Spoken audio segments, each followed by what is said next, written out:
Hello everyone, Larry here.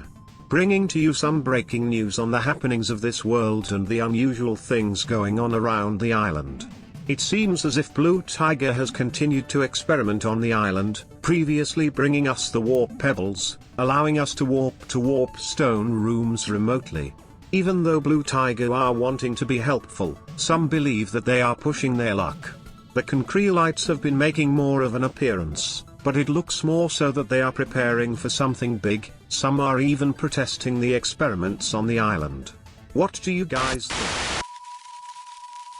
Hello everybody, Larry here with more breaking news. Connor hasn't been seen for a few days, the island has started to turn grey and I'm pretty sure the world is ending.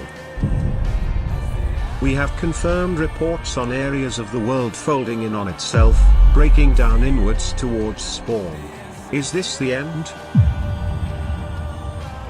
Everything is collapsing. We are now showing footage of the affected areas. The affected areas are everywhere. The world is definitely ending. Oh dear God, I hope this doesn't affect my paycheck.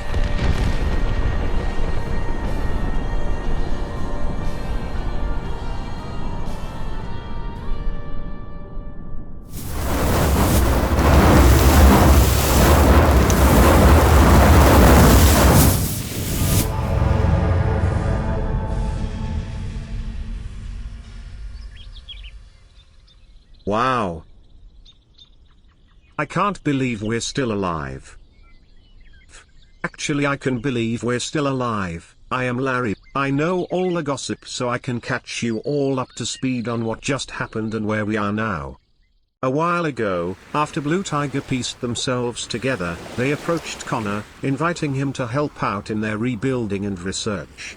Blue Tiger was very interested in the origin of the island and believed it held great power and may hold the secrets of the Slimyverse. So, they got to researching. Connor led the team to the warp stone, as it was an interesting piece of technology, and that became the root of the experiments. There were some things they wanted to keep away from, due to negative effects, such as the offering shrine, poisoned half the team when they tried forging their own offerings.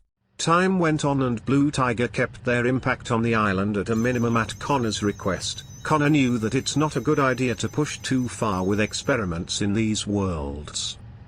A dozen months passed by, and Blue Tiger had been working on all sorts of things, giving us the warp pebbles for remote warp stone activations. They had also worked on teleportation blocks and even had a new type of transportation in the works.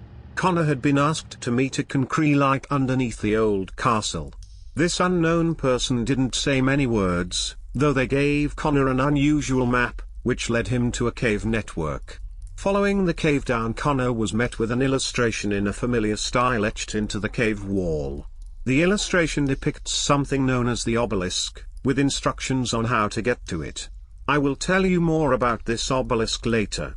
Knowing that the drawing was probably from Samuel Jones, the creator of the other future predicting drawings, Connor went down to see this obelisk, though he was followed by a Blue Tiger scientist.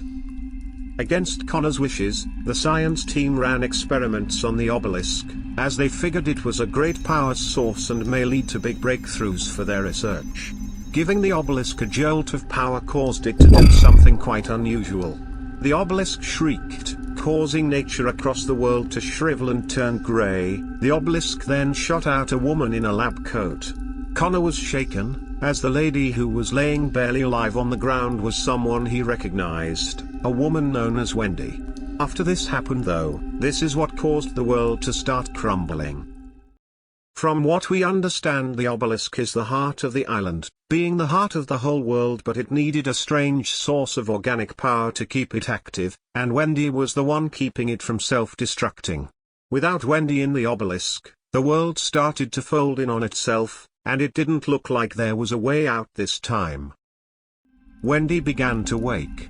Seeing Connor alive brought tears to her eyes. She explained that during the process of sending everyone to this world, she somehow knew that she had to power the obelisk. Due to her time in the void, it energized her soul enough to power the obelisk. A similar thing would have happened to Connor too. She told Connor she was sorry for leaving him like that, but if he would have known, he would have tried stopping her. Issue is now, the obelisk would not accept Wendy to power it again. After trying to figure out a way around this, Connor knew how this would inevitably end. It's his turn to save the world of Slimetopia. So after spending another day with Wendy, and with not much time left until the world is completely engulfed, Connor runs down to the obelisk. Wendy knew exactly what he was planning and urged him to not go through with it. The only reason she was able to survive was due to the serums she was using on herself during the time at Ripple Tech. It somehow kept her from being ripped apart. There wouldn't be any turning back for Connor, and he knew that. But he went through with it anyway.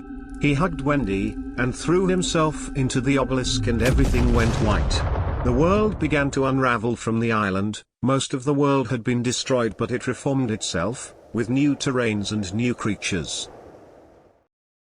And that closes chapter 1, and opens chapter 2.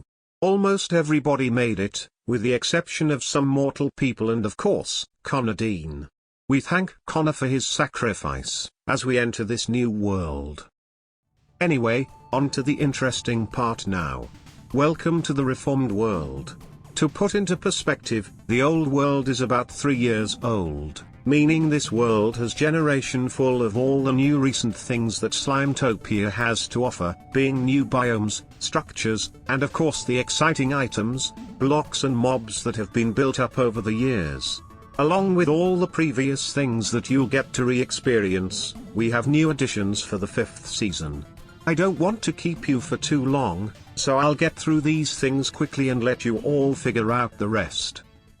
Cube berries are a brand new animal. Different cube berries represent different fruits, and spawn in different biomes, which will affect what type of fruit they are.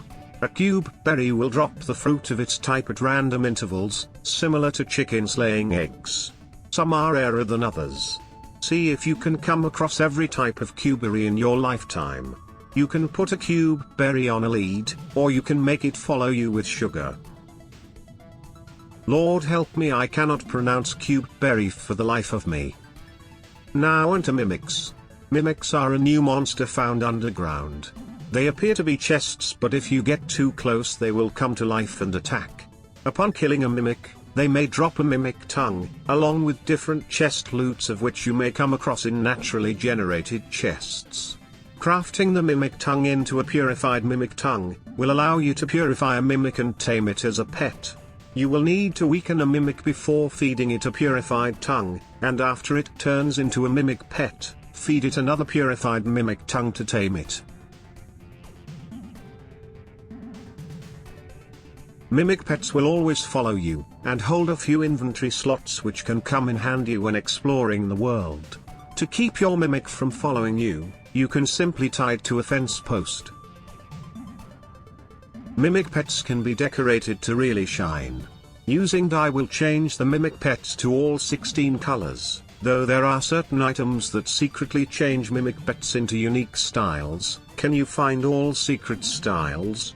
Using a honeycomb on a mimic pets will prevent the style from being changed, so once you're happy with how your mimic pet looks, you can lock it in with honeycomb. Now let's look at the Skulk Zombies.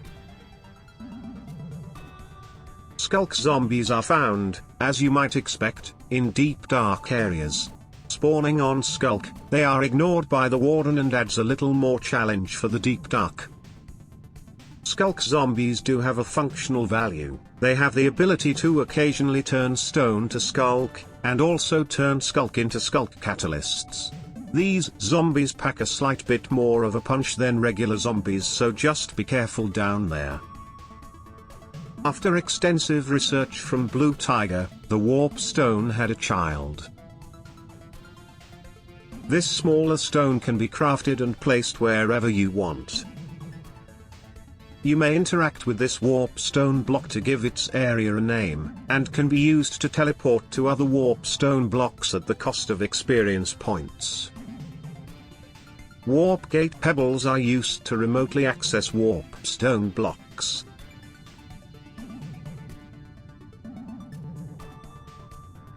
Okay, this trailer/broadcast is dragging on, But there are a few more features that I want to show you, so I'm going to really quickly run over the other things. Keep up. Graves. Graves are crafted with different stone types, or if you're feeling fancy, gold. Graves are decorational and can be used to memorialize lost pets. Shelves. Shelves are made with any wood type. Placing them on walls provides a decorative surface for you to display any sort of decorative block. Get creative. Pedestals are similar to shelves, except they're pedestals, not shelves. Once again, get creative. While we talk about decoration, I may as well tell you about the new pottery changes. Now, when you craft your sherds into a decorational pot, the designs are colored, looks a bit nicer. Also to mention, there are 5 new designs which you may come across. Acacia trees are now ebony trees, previously being holly trees. This also affects all the wood-related items and blocks. Slimite has been reverted to netherite but has a new updated color, being a nice deep blue, which pairs nicely with trim colors. If your dog dies, it will now drop a collar. You can put it into a stone cutter to get the color that matches your dog's collar. These are to memorialize fallen friends. New pretty hats are here, with frog hats, wizard hats and bobble hats. More hat designs are due to come, but even with these, be sure to spice up your looks. Minecars are officially here. Buy your minecar from Margaret the Mechanic. There are different fuels that each have different lengths of active time. Some you can craft, some you can only get from the mechanic. You can also decorate your minecar with dye and banners. Remember, you can craft asphalt to create minecar roads, which affects the speed of your minecars. Right, there are a few more features that are worth mentioning, but this trailer is getting very long. So I'm going to head out as soon as I mention the new music pack.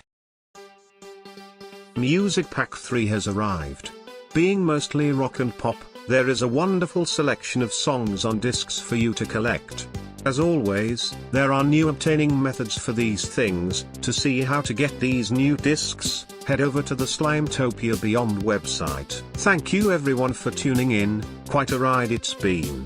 For a full list of additions and changes, check update change logs on www.slimetopiabeyond.com. A message from the gods of this world. Thank you all for playing Slimetopia's Chapter 1, it sure has been fun, and I cannot wait to see what you all make and what you decide to do with all these new features. Slimetopia is an exciting project for me, and it means so much for all of you to enjoy your time in this wonderful story. I apologize for the long delays for Season 5, but finally you get to play. I hope you all enjoy it. And with that, we're wrapping up. The message we should take away from today is, don't mess around with weird ancient technology that centrally controls the world. This has been Larry News.